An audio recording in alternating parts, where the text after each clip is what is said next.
potatoes. Did I say that? Anyway, it's a pretty involved process because there are a lot of steps, but it's so worth it. Oh, there's sour cream in there too. And I use the tofutti sour cream to make it totally vegan. And so what we're going to do first is clean up the beets and get them boiled, and then we have to julienne them and chop them and grate them and blah blah blah. So it's a delicious soup. You could eat it at any time of the day. You can eat it for breakfast. It's also good for dinner when you saute some onions and put them right on top of there. So it's nice hot onions on top of a cold soup. Delicious. So I hope you enjoy it, and we'll go through how we're going to proceed in a second. I've gotten most of the preparation done already. Okay, here are the beets that have been boiled and peeled. Once you boil them and let them cool, you can peel them very easily. These are grated beets. It's about a quarter of the amount I'm going to be using. The rest of the beets are going to be julienned. We're using 3 pounds of beets, so 3/4 of that amount are going to be julienned with this wonderful little device that I acquired, which just does this. Look at this. Watch that. Boom. Look at that. Is that not the most beautiful thing? Look at that. So you got your julienne beets, and you can do the same thing with the cucumbers that are going to go in there. Okay, they're all going into the pot. Okay, so we're going to be using 2 cups of cucumbers, and we're going to julienne them. And you put those right in there. Throw that up a little bit. There you go. Done for now. Hey, listen, I left here the filming because it's Brooklyn, alright? So I don't want to hear it. Alright, now that we've prepared most of the basic stuff to make this soup, but I'm going to do the last part right now because we want to speed it up a bit so we can get it done and show you the whole finished product in a timely manner. So what I've done is I've taken a cup of the liquid out of the soup that's already been cooked, and what I'm going to do is I'm going to put it in this blender here, and I'm going to add this unbelievably good tofutti sour cream. Got to add a pint of that to this mixture. And see, a pint is how much? How much is a pint? 3 dithers. Is it, let's see, a cup is 8 ounces, so a pint is 2 cups? I think it's 1.5 heather gills. Does anybody know how much a pint is? No, I always forget. A pint. Yeah, that's nice, Oliver, but you know, I need to know, Being Ed are being very helpful. Okay, anyway, what I'm going to do is forget about how much a pint is. I just know how much I add, which is 2 containers of these things. Actually, it's going to be 1.5. Now, I'm going to blend that up nicely.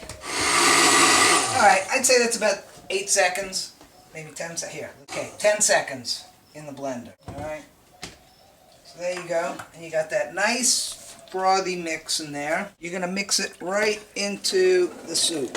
Slowly. Look at that, look at that. Come on, get that color. Whoa, yeah. That's what I'm talking about. Look at that. Oh, this is going to be so good.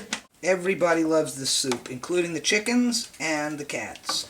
Okay, that's done. And now I'm going to fry up some onions. I'm not going to fry it. No, I forgot one of the most important ingredients, the potatoes. I boiled up some potatoes, I cut them up. Not everybody adds potatoes to this, but I think it adds a nice sort of hearty bulk to it. I don't know, that's about 3 potatoes. I cut them up, put them in there, mix them up good. That's it. And so what you do with this, you're going to let that soup cool, get it nice and chilled, and then you're going to take your onions and you're just going to sprinkle them on top, chop some of this bread up, dip it in there, eat it up. We're finally done making the soup. I'm going to put some in a bowl so you can see how beautiful all those delicious things are. So we're going to take some of these onions here. Just going to sprinkle that on there like that. There is your beautiful Lithuanian borscht, ice cold. That's good. Gotta put a little more pepper on there. Can never have enough pepper or garlic. Even though there's no garlic in here. Put a little more pepper on there. And now we're gonna cut some of Ed's bread.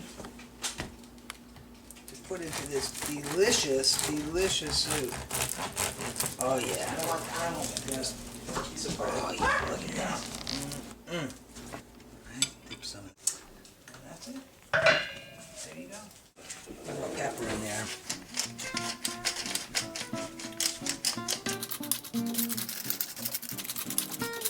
You never have enough pepper. Huh? One of the ingredients in the original recipe for tonight's episode of Borscht was chicken broth. We, of course, used vegetable broth, but what I'd like to do is pretend that we actually use chicken broth. And I'd like to just talk about the history behind that can of chicken broth.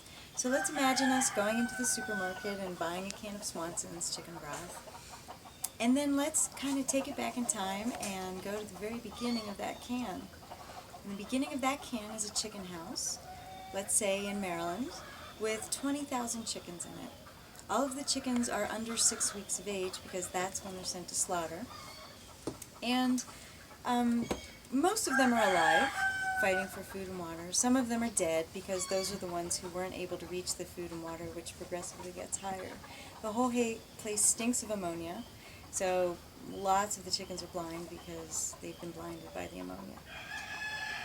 At about 6 weeks, the slaughter trucks come and the chickens are thrown into the cages. They're taken to the slaughterhouse where they're hung by their legs, rolled on conveyor belts past whirling knives that are supposed to cut their heads off, which they do sometimes and sometimes they don't, so the chickens are then conscious when they're dismembered. Then their bodies are processed and some of their bodies end up in cans of chicken broth. Now, I've had this soup made with chicken broth and I've had it made with vegetable broth. And I can tell you there really isn't much of a difference. So, what I ask is that if you're not vegan, the next time you go to make a recipe that contains animal ingredients, I want you to think about what's behind that ingredient and the pain and suffering that went into that one little taste. And I want you to think about whether or not it's worth it to have all that pain and suffering for a second of enjoyment, especially when you can find enjoyment in so many other ways. So, please think about that.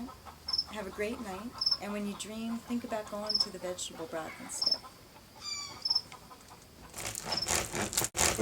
Oh yeah. For more information, please visit our website at vine.bravebirds.org.